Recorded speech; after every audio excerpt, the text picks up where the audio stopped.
Let's do this. Oh, are we there? I think we are. Hold on. Let me turn down the volume there. Otherwise, yes, we're there. Hurrah! Awesome.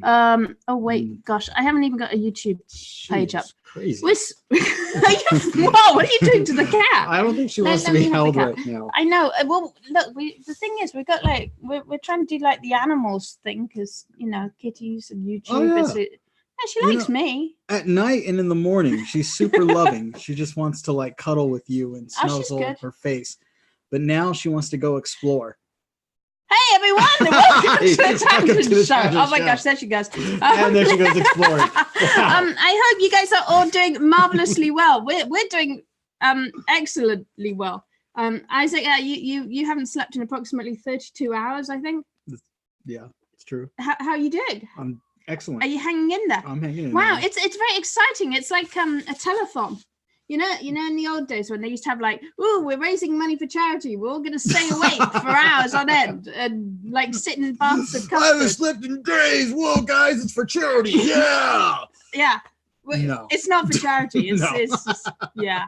A quick thank you to everyone who is using Tangent templates for bearing with us over the last 24 hours. Yeah. We had a slight downtime with the listing helper extension. That is why Isaac had no sleep. He fixed that last night. There were some changes in Chrome, basically. Yeah, it just happened. Boom. It didn't work for everyone across the board. Everyone said, your listing helper's not working. Yeah, so we fixed that. Do a workaround. I think we got it fixed pretty quick. We got it fixed overnight. I'm happy with it. It's now a better plugin. I restructured the code. It uses a brand new login system, which should eliminate some of the old issues we had. And also I have a cool feature where you can now search. You can search through your listings. Through your listings, yes, because I did not anticipate how many saved listings people were going to have on this thing. Yeah, I know. So oh my god. Oh, there's also there's Banksy's back. Yay. So yeah, the listing helper it should be working great now. It now has a search feature. So let us know if you have any suggestions or feedback. We would love to hear. We always want to hear support at tangent.rocks. And we do our best to get back to everyone. I know we've been a little slow the past weekish, but we will get back to you. I know it's been busy times. Oh gosh, and guys, we've been busy with Lovember. I'm doing a quick share over to Tangent Templates. If you're not following Lovember in the group, we're up to day 11, 12. Day 12. Oh wow, look at that. We've got 12 new templates. So what we're doing for Lovember, we are adding a new template every day to Tangent Templates. So today we added a meal planner, which is pretty cool. So there's our meal planner. There's also a daily food log. So this was our weekly meal planner. And we also have a food log that gives you actual breakdowns of like calories and nutrients and all of those things. I don't know. We live on like coffee, so I don't know how many every day in our food planner it's just going to be like coffee, however many calories. But yeah, I think the meal log, the meal planner today is pretty cool. It's a weekly planner. So what you can do is actually mix it with our dated planners. So you can maybe put one at the start of each week or at the end of a month. You could put 4 or 5 meal planners in there so that people can add meal planning to their planners. So really nice if you're making planners for families, for moms, for people who like to cook and so on. Everyone's telling you that you need to get more sleep, so there you go. And don't compromise your health. Yeah, we're kind of used to it. We kind of have that lifestyle. Banksy was great. I was actually working in bed because it's great. I was asleep. Yeah, I was working in bed. She was asleep, and Banksy was chilling out with me. So she kept you company. She kind of stayed up with me. Yep. Yeah. So it was cool. So I'm sorry I didn't stay up with you, but I'm alive. Yay, which is good. No, it's the life of the developer. I mean, I've done it before. Every now and then, it's just the nature of the job. You get these fires, these emergencies, and you got to kind of stop what you're doing to make sure. Yeah, when you have a service, you want to make sure everything's running as smooth as possible. We really do. Our goal is to make Tangent Templates the best system it can possibly be for KDP. That's pretty much our goal at everything at the moment. So there you go. Okay, so I hope you're all doing really well. Hi, Beverly. Hi, Chris and Brenda. Hi, Revive and Thrive, Luxury Card Store, Beverly, Terry, Steve, Don, all the way from Singapore, 8 a.m. on Wednesday morning. Whoa, he's in the future. Whoa. Well, what happens on Wednesday? You can tell us what's going to happen on Wednesday. That's crazy. He's like, oh, you guys don't know about the meteor yet, right? The meteor. Oh my God, that's just scary. It doesn't work like that. Anyway, yeah, so bear with us. We may be a little bit loopy, but it's been fun times. Hi, Michael. Welcome to you as well. Okay, so I think we might keep it a little bit short today. We've got quite a few things to talk about, but yeah, let's try and keep today's a little bit shorter so you can get some sleep, because I feel bad for you. Okay, so let's start. Oh, it's what do we have today? There's a funny thread going in the KDP group at the moment. So I love that thread. Well, we were waiting for the fix this morning for the November template. Right. So I was like, okay, let's play a game. So we did, you've been kidnapped. What phrase will you say to alert all your friends on Facebook that you've been kidnapped? So how do they know something's wrong? So I think mine were like, I'll switch to decaf. Now, the funny thing is, we did give up coffee. We did, yeah. Which was very out of character, and pretty much everyone did ask if we've been kidnapped. And oh yeah, I did join my affiliate program. Oh, that was funny. Oh God, that was yeah. Funny. I don't have an affiliate program. You know, my issue. This is my issue. So everyone's like, Katharyne, why are you so mean about affiliate stuff? I think my issue with affiliates is I just want people to like promote things they like. Oh yeah. Like because I feel like when I'm doing a course or something, or I'm teaching something, it's like I feel like my job is kind of to recommend the best tools. So it's like I don't know. Anyway, I feel like if you're a good teacher, you're going to recommend the best programs or the best products, not the ones that are paying you necessarily. So that's a little bit of a conflict of interest. Is that what you're saying? No, I'm just saying. I feel like if you're a teacher or like an expert, then your job is to like share the best tools for the job.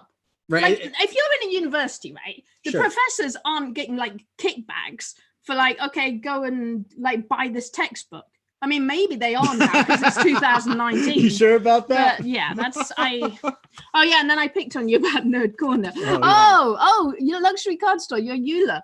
Oh my gosh, I was laughing about that. That was so funny. So yeah, my other I've been kidnapped was Isaac's Nerd Corner. That's really, really interesting. And you just said, leave him alone.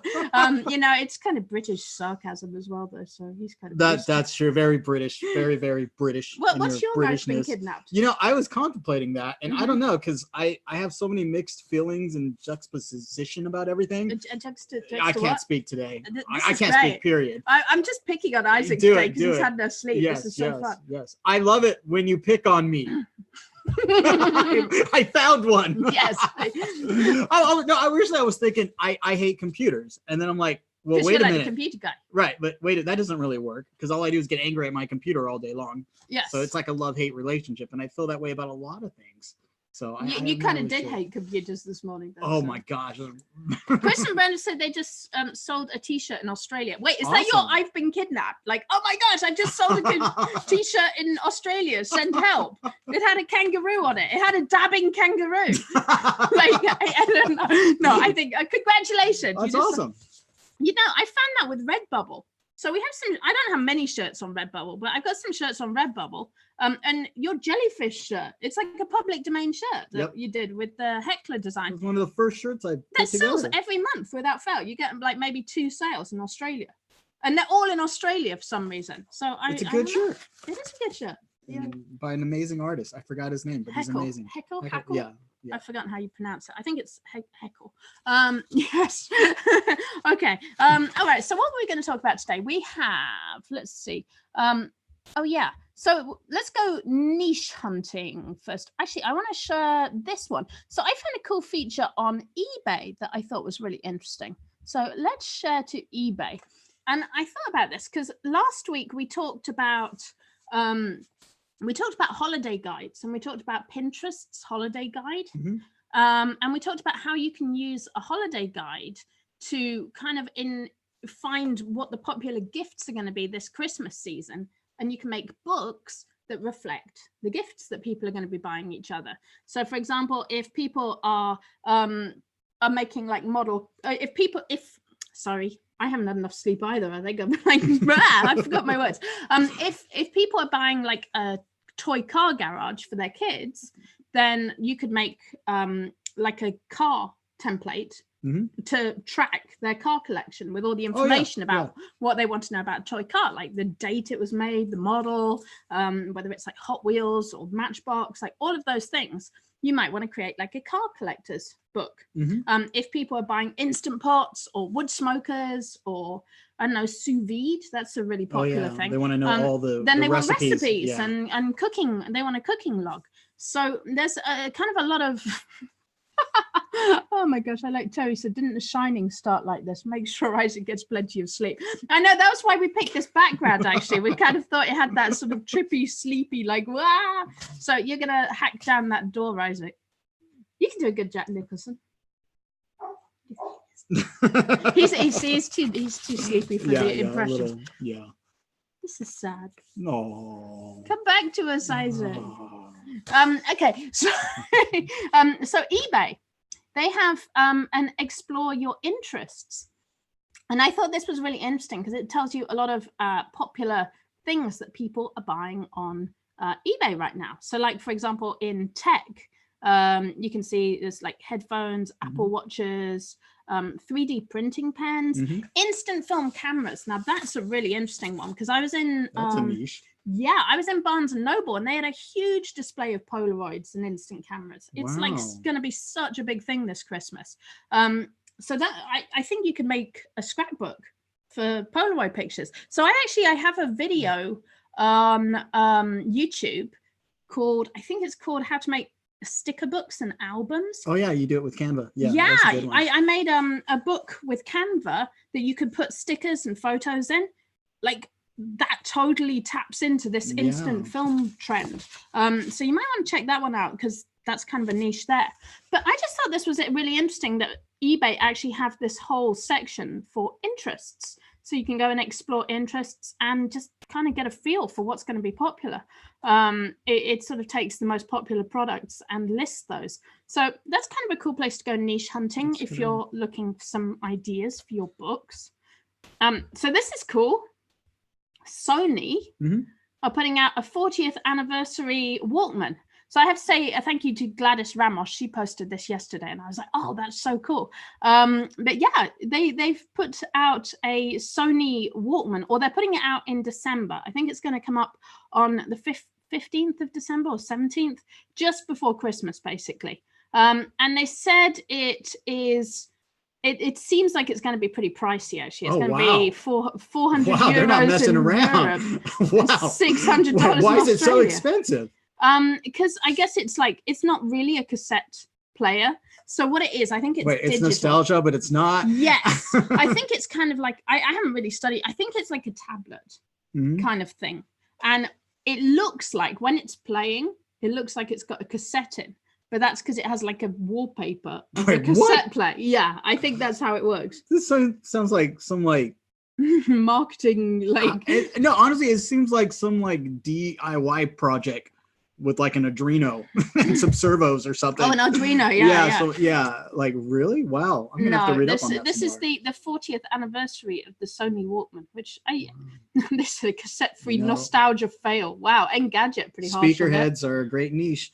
I didn't notice how how mean Engadget were until I just looked at this. Oh yeah, nostalgia fail. No, they're not mean. They're telling the truth because I kind of have the same vibe. Like, I mean, we all love the Walkman, but we want the old school Walkman. We want a real Walkman. Remember we found that, we bought a Walkman. That was awesome. Yeah. And it was really cool. It was like an old school Walkman. And we gave it to Sid, and it already had a tape in. And the tape it had in was Starship. Yes. And we built the city. And so we gave it to Sid, and he was just going around listening to Starship on his headphones on a cassette. Here's what's crazy. I was surprised by the quality. The quality of the Walkman actually sounded really, really good. And back then, cassettes felt like they were kind of a lower standards compared to like CDs or records. So today, cassettes are like great standards, which means that our standards of music is pretty low these days. And what I mean by I mean the quality of the sound. You know, tape's kind of cool. Like, I've told you this. Like in my day, so when I was in my teens, I started out in radio. That was what I really wanted to do when I grew up, was like go and work in radio, which is actually kind of cool because I get to do YouTube now. But we used to edit with like the reel-to-reel tapes. Oh, and it was so fun. Honestly, I loved editing reel-to-reel tapes. So you get the big tape and then you spin it along and you get Chinograph pencils and you have to you listen in your headphones for where the cue is and then you draw on the tape with a Chinograph pencil, and then you get a razor blade and you slice. Oh my god! And then you get tape and you stick it back together again. And that's how you edit, with a reel-to-reel tape. It's like old school. Back in the day. I think they need to bring that back. You know, I have hotkeys pre-programmed on my Mac for that. I know you're all in what do you use? I use a combination with Adobe Premiere. We have ScreenPro for the Mac, and then iMovie. Actually, iMovie's great. It's free and it's awesome, and it just does the job really well. I know, it's a lot easier now with all the digital. So yeah, there you go. So that's the new Walkman, which is a bit questionable. Oh yeah, so YouTube, everyone got sort of freaked out about YouTube this week, but I think it was kind of needless when I actually looked at it. So Mashable is one of the sites that was reporting on this. But basically YouTube changed their terms and conditions, and they added this weird clause in there that said they can suspend you or delete your account if you're not commercially viable. So a lot of YouTube. What does that mean? Well, that's the interesting thing. So a lot of people were super freaked out by this. Yeah. And we're like, oh my gosh. So YouTube basically just wanting us to make money, and they're going to take down our account if we're not making them enough money. And it's kind of a funny one. So YouTube has basically, it has an option to let you monetize videos. Yes. And so you kind of have to decide whether or not you want to allow adverts, whether you want people to see adverts on your videos. Now, my feeling on this is I used to do that. I used to monetize my videos. Now I turn off monetization. And I think a lot of people would be like, well, why? Why would you turn off monetization? And honestly, I feel like I want people to watch my videos, because then usually they'll get really interested in what we're doing, and then maybe they'll buy a course from us, or maybe they'll buy tangent templates, or maybe they'll buy something else from us. Or even if they don't, that's okay. We just want people to watch us and enjoy what we do.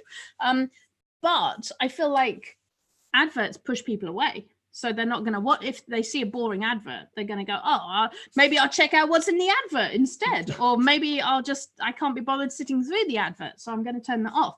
So I actually don't monetize my videos anymore.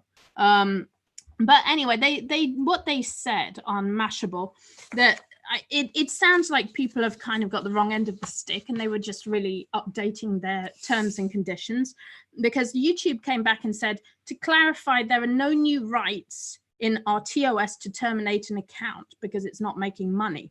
As before, we may discontinue certain YouTube features or part of the service, for example, if they're outdated or have low usage. This doesn't impact creators or viewers in any new ways.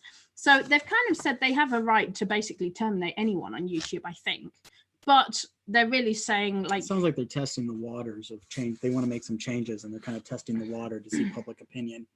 That's what it kind of seems like to me. Now, okay, I'm on the fence about this, because about a year ago, I think it was about a year ago, one of the founders of an open source project called Blender, which makes a 3D rendering program, very similar to Maya. And they had a channel. I think it had 4 million subscribers, I believe. Could be more. Don't quote me on that. But anyways, he said he was getting harassed by YouTube to turn on monetization, and so he could start making money. And he's like, yeah, I'm from another country, and this is a non-profit organization. It's an open source project. I just don't want to monetize that way off it. And they kept harassing him, and then his account got shut down. Oh, wow. So it was kind of a crazy story.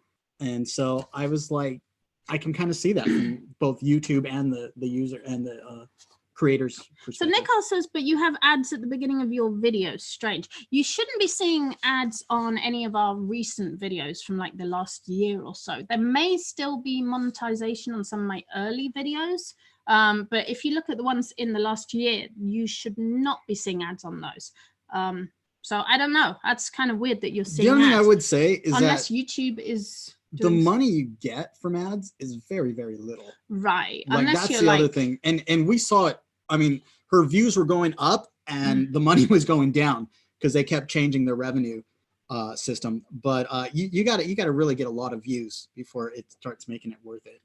Steph says you're gonna put an on now. What do you mean? I think Steph's saying I'm going to put an advert on now. No, I'm not, because honestly, that's kind of what I'm saying. It's like the money is not on. It's not worth it to monetize your ads. That's interesting. You're saying it was at the beginning of this video. Well, we're not making anything from it. I don't know. So, maybe it's turned on by accident. It may be on a stream. It may be on a live stream that they put an ad at the beginning. So that's kind of interesting. I'll check it out, Steph. I appreciate you guys saying that. Yeah, honestly, but that I'm kind of sharing this more as a strategy thing. Like basically the strategy. Like, I mean, there's nothing wrong with putting ads on your video. But what I'm saying is that, like, from my perspective, I feel that ads kind of take people away from my channel. So generally, I turn it off. I have a confession to make. What's your confession? I never once walk away from a video because of an ad. Really? I'm so conditioned. I got YouTube Red, so I don't see it. You don't see the ads. I can't be bothered. And honestly, after about 5 seconds, I click skip, and I'm like conditioned to do that now. And so it's like a no-brainer. From like, I don't even think about it. So yeah, I don't know. Yeah, I do the YouTube Red because I'm just like, if I see an ad, I'm like, gone. Like that's why I hate like CNN or anything like that. No, CNN like, I cannot watch. Oh my gosh, I will not watch a CNN video. I'm like, not like, it's not a political choice. It's more like I see the ad and I'm like, oh, I have a limit. 5 seconds is my limit. Oh, and there's a long. If it's a 2-minute ad, I'm walking away. Yeah. Yeah. Okay, so let's move on from that. That's really cool though. I appreciate you guys letting me know there was an ad because I want to check that out because I didn't know they put it on at the beginning of a streaming video, but there we go.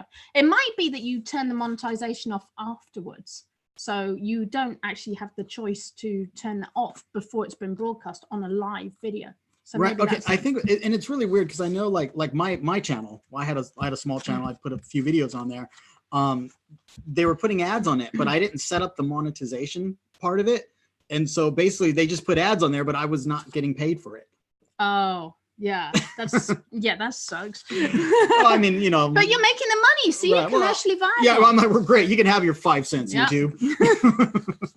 Okay, so let's see what else we got. We wanted to get. Oh, I've got a good site to share. Okay, let's. I don't think we've done this one on the Tangent Show before, so let me move on to. Sorry guys, clicking through the thing. Okay, there we go. Okay, so this is a site we use. I know we talked about it quite a lot in our T-shirt Revolutionaries class. We talked about it in there, and I think maybe in another class. But TV Tropes, guys, if you're making books, this site is such a gold mine. It's called tvtropes.org, and you can actually browse through all kinds of tropes. So a trope is something that happens often in media. It's like one of those like storylines or plot lines or characters or things that is like super cliche that shows up in all kinds of stories, movies, TV shows, like evil twins. That's always a good trope, right? Oh, my evil twin has shown up. Oh no, I must defeat them. Yeah, and they got the goatee and the like the monocle or something. So what's your favorite trope? Do you have a favorite trope? I don't know. I haven't. What happens a lot in the movie? Like I don't know. Like like the call is coming from within the house. Okay, that's a good one. Like in horror movies, or like when like someone you think the bad guy's dead, but then they grab your ankle. That's like a trope. You know, it's like you don't have a trope. I don't know. Like I have to. I don't know. Okay, I could tell you some of my favorite movies. I know. I should. I love the story of a guy falling down, like going berserk and falling down, like the movie Falling Down, like One Flew Over the Cuckoo's Nest, like the new Joker movie. You just like people going crazy. Yes. I'm worried about you. It's therapeutic. Are you it's okay? Really cool. I'm very fun. Yes. What do you call, like, The Shape of Water? I love that movie. That was such an awesome movie. Oh, that was a cool movie. What kind of trope would that be? Wait, did someone go mad in that? No one went mad. It was about the deaf girl and she meets the water guy. That was like not a trope movie because it was so wacky. Right, and those are the kind of movies I love. That's why I'm kind of like. Oh, so you're saying his other movie was great, Labyrinth. I love that movie. So you're not big on tropey movies. I don't know. Those are the kind of movies I like, and I don't have a name for them. Okay. So I'm saying you need Dr. Sleep. I think I agree. That might be true. Okay. So let's rock through this. Yeah, Kim Sansom said the villain who won't die. So this is great because you can like just browse through all the tropes, and they break them down. Actually, I've skipped to universal tropes, but you can see they've got millions. They've got like genre tropes, media tropes, narrative tropes. So I was looking at universal tropes. I thought was kind of neat. And they have even things like jumping out of a cake, right? Like that's a trope. And the great thing with jumping out of a cake is you can apply it to any genre. Like there you go. You got a cowboy jumping out of a cake with his like guns ready to shoot. So no, but you know what I mean. Like yeah. So you think like the standard trope, you kind of think of a girl jumping out of a cake going happy birthday, but actually like you could have all kinds of things. You could have alpacas jumping out of cakes. Oh, I see. You can have like mermaids jumping out of cakes underwater. Like anything that's kind of popular or like trendy, you can have as a trope like that. Bacon jumping out of a cake. I don't know. I know what to do for your birthday. Jump out of a cake. Is that what, you could put Banksy in a cake? That's it. Banksy will come out and like, wow. Okay, what about the tropes where the guy gets smarter, like the Flowers for Algernon type? You know what I'm talking about? Where the guy gets the underdog kind of gets a boost of intelligence. Is that like a trope? What I never saw Flowers for Algernon. Really? Or the Lawnmower Man, for example. Okay. Right. Well, tropes are like plot devices. They're like something that happens or something that we're really familiar with. Okay, so Wendy just says, "How is this useful?" I don't get it. So, okay. It's a good question. It is. So they're kind of okay. The reason I'm sharing it is because each week on the show, I like to do niche hunting. I like to look at getting ideas, where you can get ideas from if you're making books, if you're making pretty much anything. Like this show's kind of for everyone, whether they're making videos, whether they're making books, whether they're making products, whether they're putting together like subscription boxes, whatever it is. So what I like to do is look at where you can get creative ideas from or how you can generate creative ideas. So my feeling is when you look through a list of tropes, they're things that people are familiar with, kind of like memes, but it's almost like memes that haven't been done yet. It's like untapped memes. So like if you take like or memes that will be done in the future. Well, the thing is, like memes at the moment, there's some that are so overdone. Like, oh my gosh, if I see the one with the woman going and the cat going like that's oh my god, I can't tell. I've seen that meme like 5 million times in the last day or so. But there's a reason that memes are popular. Like memes kind of tap into some emotional, like they help you visualize an emotion. So when they also reflect the zeitgeist of the current era. And they kind of show you like the zeitgeist, the culture that we're in at the moment.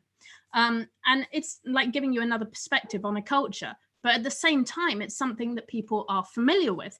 So what you can do with these tropes, like jumping out of a cake, for example, I mean, like that's something fun you can put on a cover of a book. Like if you're struggling for like, okay, what can I do with my book cover? Like everyone's done kittens. Well, you can browse through this and then maybe you can have kittens jumping out of a cake. And you can sort of mix that up with something else. So you could have like a serial killer. Like if you're doing a Halloween thing, you could have a serial killer coming out of a cake. You could have Rudolph the reindeer coming out of a cake. Like it just gives you like another sort of perspective you can throw into something that's popular. I don't know if that's making sense, Wendy. Like I really like I'm not trying to just like show you random stuff and say this is great, turn it into a product. What I'm trying to do with this is like kind of generate sort of creative ideas and come up with something new, because I feel like when you look at a lot of the print on demand sites like Merch and KDP, a lot of the time people are just following what everyone else is doing. And it's like someone at some point had to come up with a new idea. Someone at some point came up with the dabbing alpaca or whatever is a popular thing on Merge.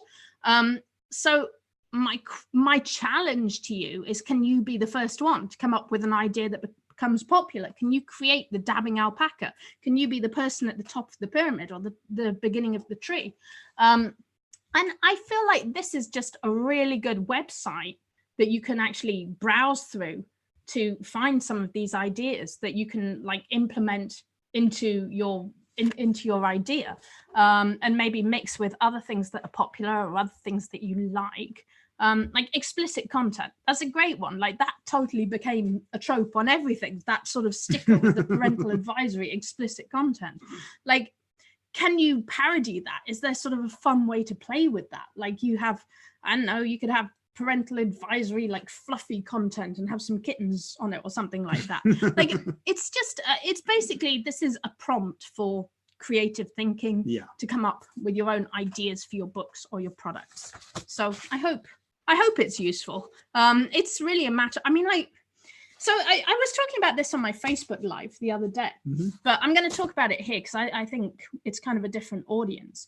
But I was watching a masterclass with Will Wright, and he's the guy that created The Sims and Sim City and Sim Ant. He made all of those games, those video games, and he had a really cool perspective. So he was talking and he goes, well, you know, a lot of young game developers come to me, a lot of young game creators come to me and they say, well, I've come up with an idea. It's World of Warcraft on the moon.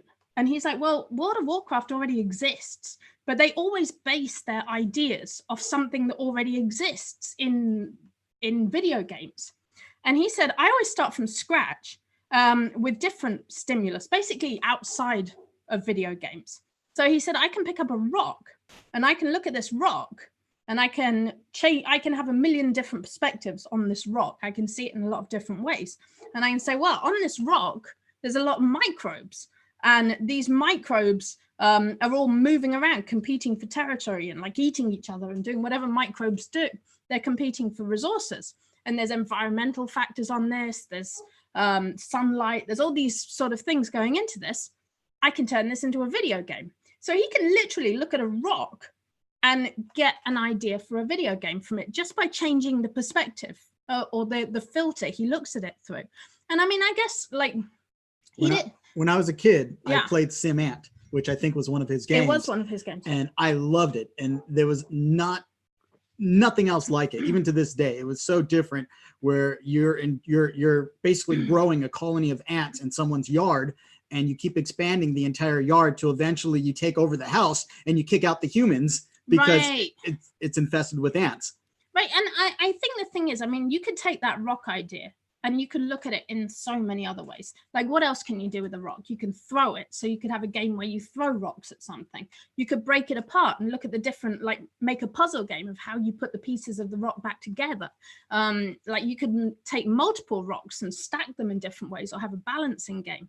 Like, I'm just kind of spouting off the top of my head, but it's really about what kind of stimulus or prompt you take.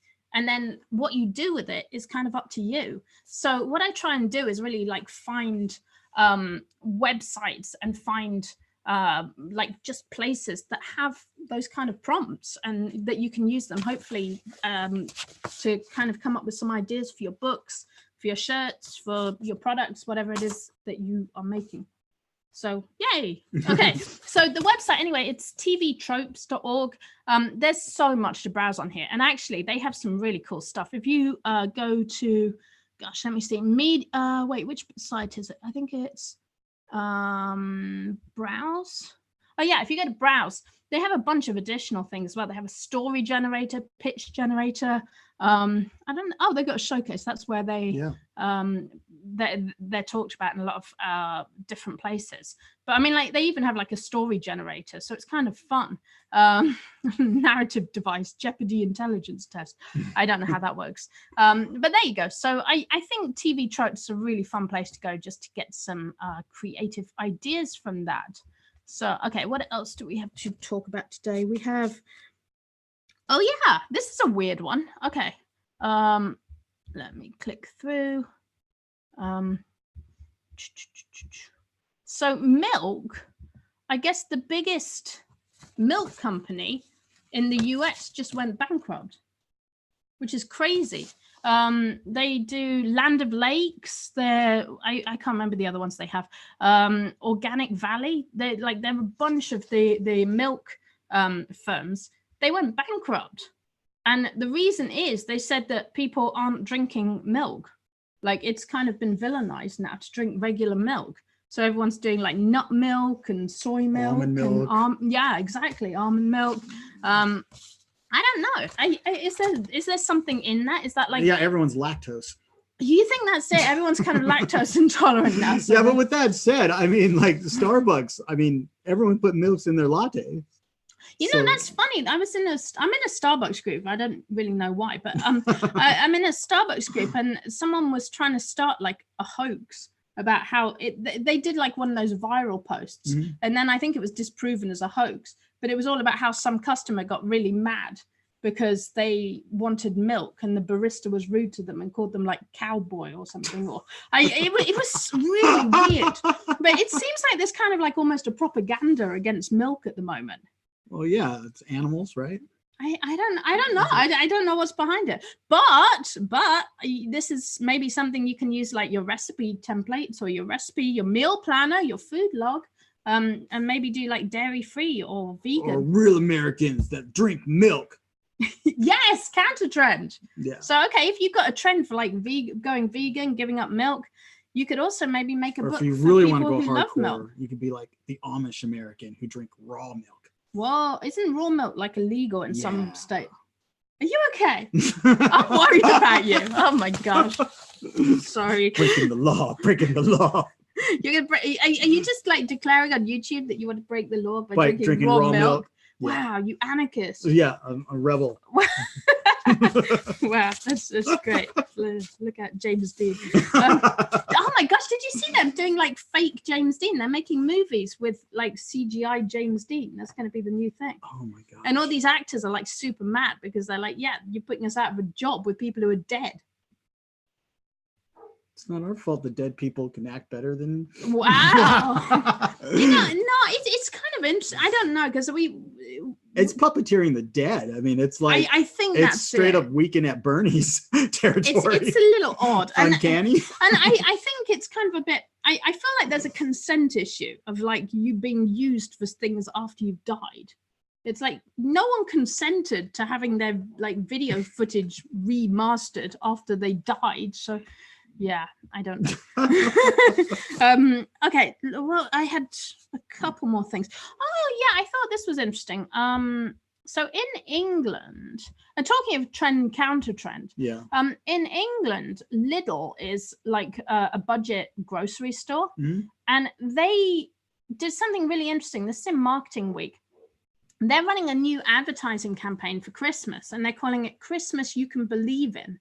And they're trying to provide a realistic portrayal of the festive period, is what they're saying. So I think what's interesting about this, they said that Christmas on television usually shows too much opulence and glamour.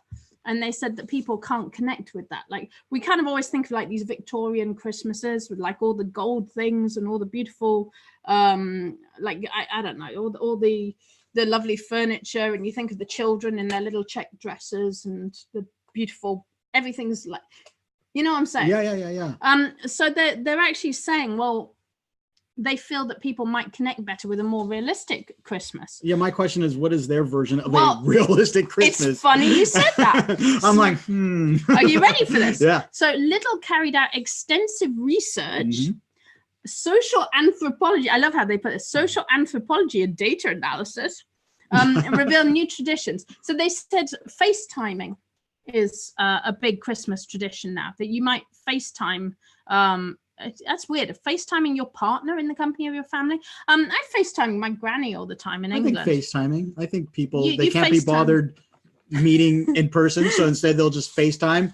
Yeah, you FaceTime people who couldn't be bothered showing up. Hey, Mom, Merry Christmas. Wow, that's great. Or people who are in hospital or who can't make it, or who are old or whatever. So I thought that was interesting. So they show people FaceTiming. I liked traditions like grabbing emergency chairs from the garden shed.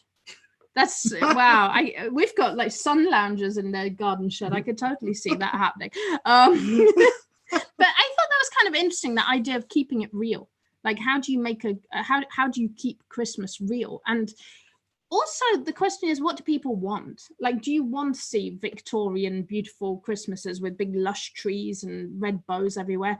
Or do you want, honestly, I have to say, I'm not a fan of like the realistic Christmas. I think I like all the glamour and the blinginess. Let's give our audience some perspective.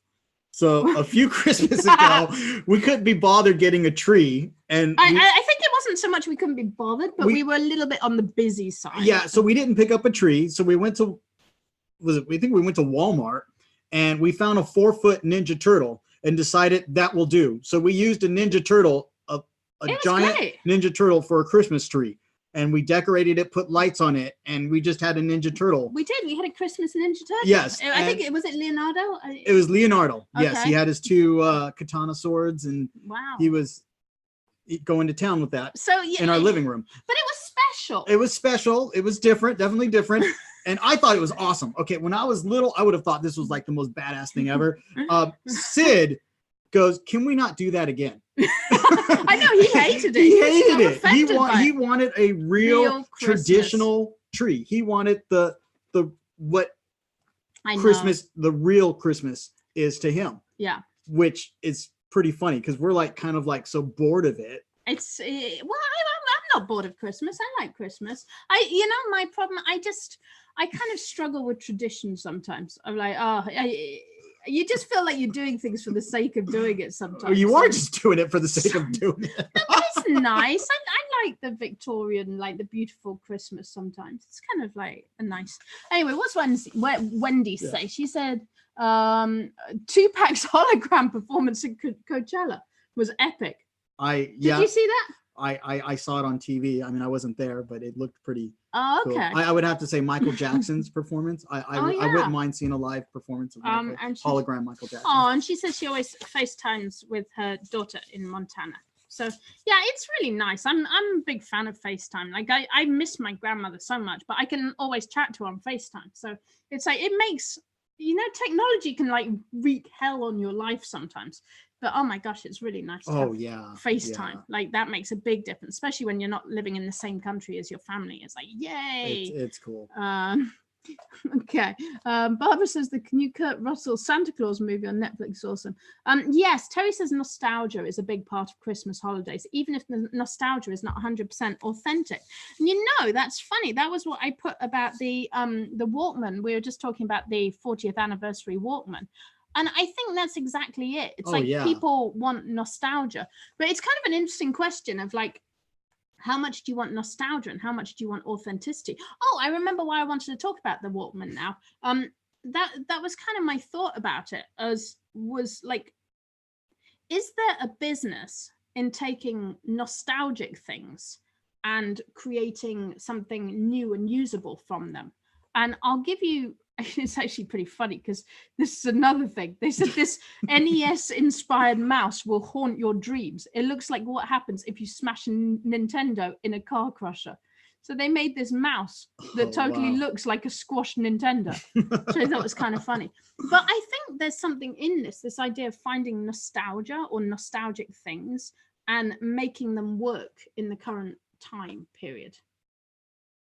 Like, I think there's opportunity there. Absolutely. Like, is there anything you feel like nostalgic? What do you like? Actually, I tell you, I'll give you an example. I saw the other day.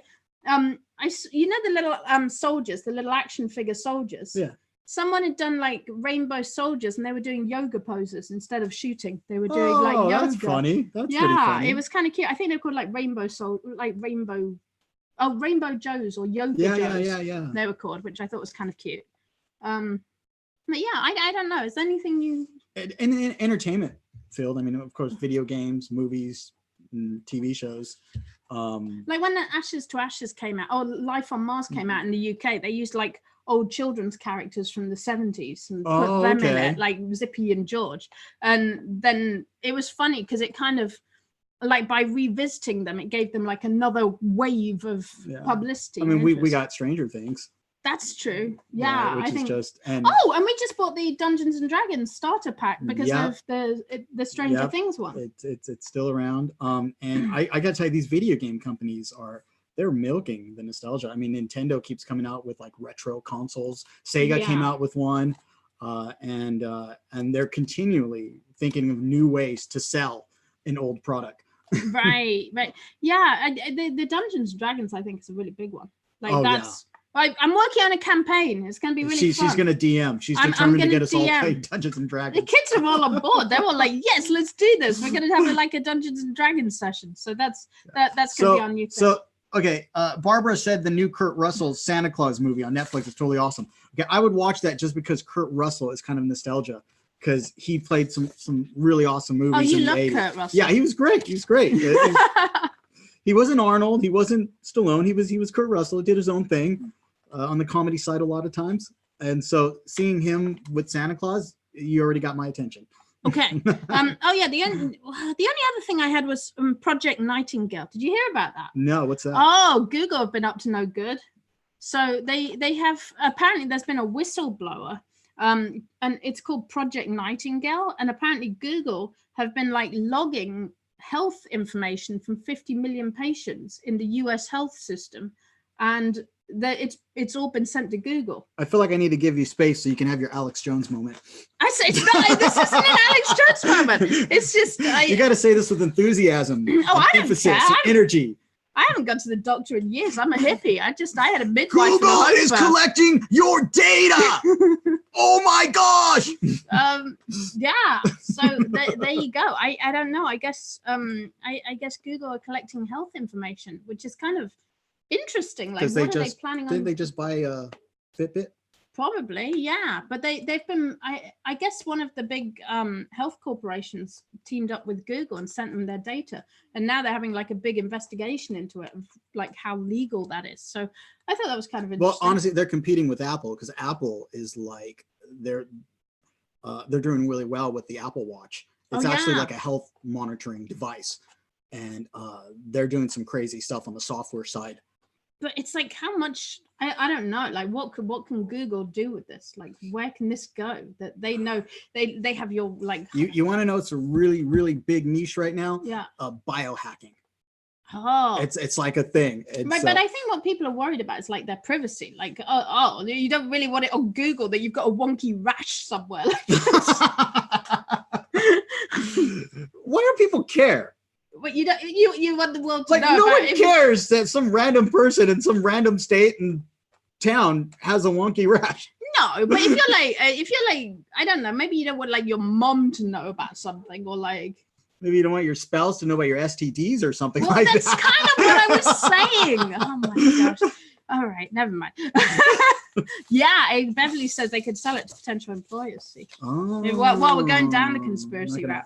Actually, they probably do. It's some way they want to make money out of it, but there we go. That's what they do.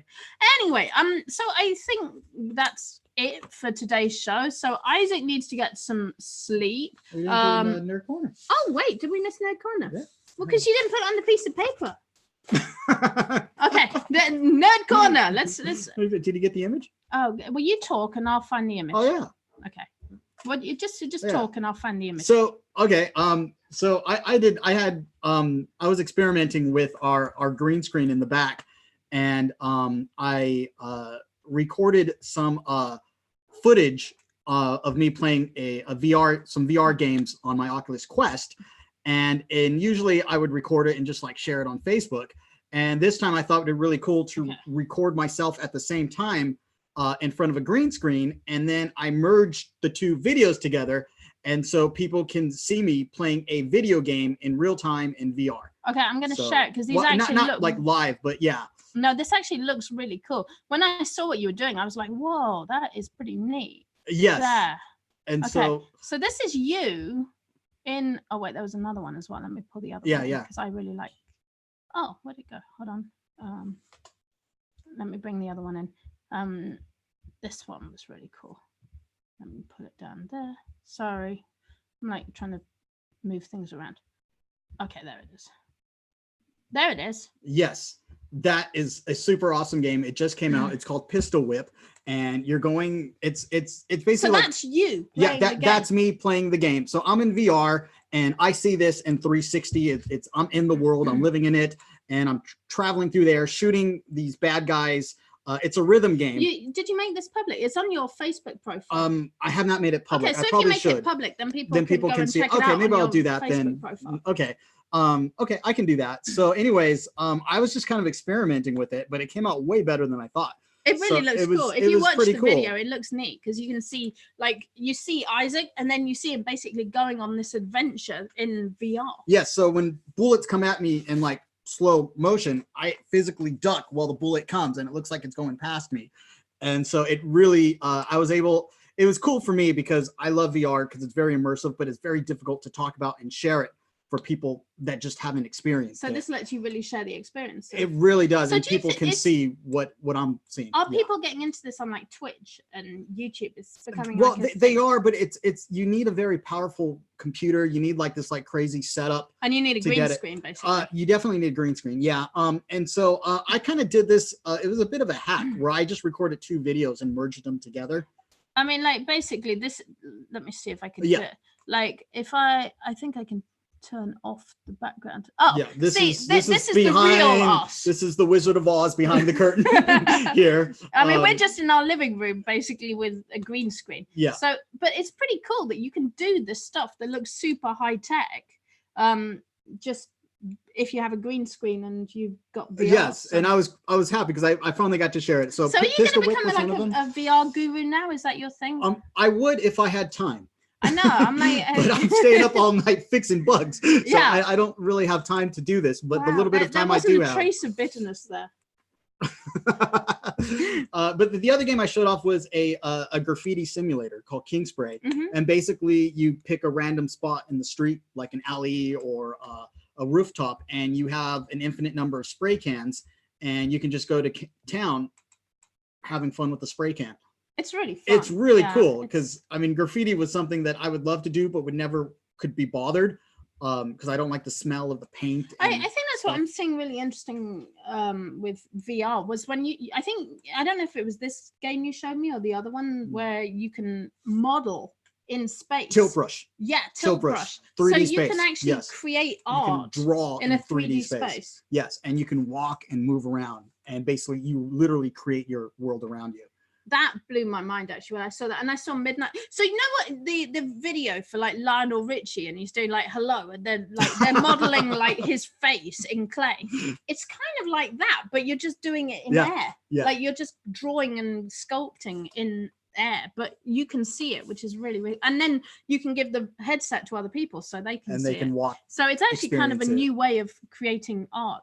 Laurie says, "What's the name of the graffiti thing?" Oh, it's called King Spray. King Spray. So, and I have an Oculus Quest. All this was recorded on an Oculus Quest, but it's on all the major headsets. Cool. So yeah. Awesome. Okay, well, I think we are good for today's show. So what did we talk about today? We talked about Lovember. We've got now up to 12 new templates and tangent templates for Lovember, and we fixed the listing helper. It had some downtime yesterday and overnight. Message me if any of you have any problems. Message me. Any issues? I want this thing solid. With the listing helper, please let us know. Everyone's saying it's working fine, so I think we're good. We talked about. Oh yeah, I didn't mention that. That just cracked me up. So you know, Facebook, they now have 2 logos. They have their regular Facebook logo, and they made their corporate logo for corporate things, which is just Facebook in capital letters. You know what Twitter said about it? What? He said it's like Facebook but shoutier. I thought that was really funny. I just want to throw that in there. Jack throwing some shade. I know, little diss at Zuckerberg. I stick my thumb out at you. Hi, buddy. Welcome to our show. Yay. Okay, what have we got? We talked about Lidl's marketing campaign and real Christmases, which I think is kind of something you might want to explore for Q4. Maybe you want to do like a keep, and this is great if you're doing planners or journals. Maybe you want to do a keeping it real Christmas journal or Christmas planner. There might be something in that, or like keeping it real planner for the year. So I mean, there's always two ways to go. You can go aspirational and make things beautiful and yoga-y and lovely, or you can keep it real, which is a valid choice too. So throwing that out there. We talked about the NES mouse and the Sony Walkman, the 40th anniversary Walkman. Destined to fail. Yeah, we mentioned Project Nightingale, Google's creepy, scary medical information leak, which is kind of interesting. Give us your bio data. We talked about people not liking milk anymore. Oh, yeah. That seems to be kind of a trend. And we cleared up the YouTube accounts that aren't commercially viable. Oh yeah, we showed eBay interests, which is awesome for niche hunting. If you want to know what people are buying each other for Christmas, check out the eBay interest. Nicole says that she's finding it still doesn't work, so send us an email at support, and I will support@tangent.rocks. If you're still having issues, send us an email at support@tangent.rocks, and we will check that out for you. And TV Tropes, we talked about that. So we browsed through TV Tropes, and I think if you are looking for some creative ideas, just go spend half an hour browsing TV Tropes and write down the ones that you think are cool or interesting. All right, guys, I hope you enjoyed the show. We have had lots of fun. Isaac's going to go and get some sleep before he dies. I'm going to go and pet Banksy. I hope you have an amazing, amazing week. We love you guys. Enjoy the rest of your week. Thank you for watching us. Buy Tangent Templates. It's awesome. All right, bye.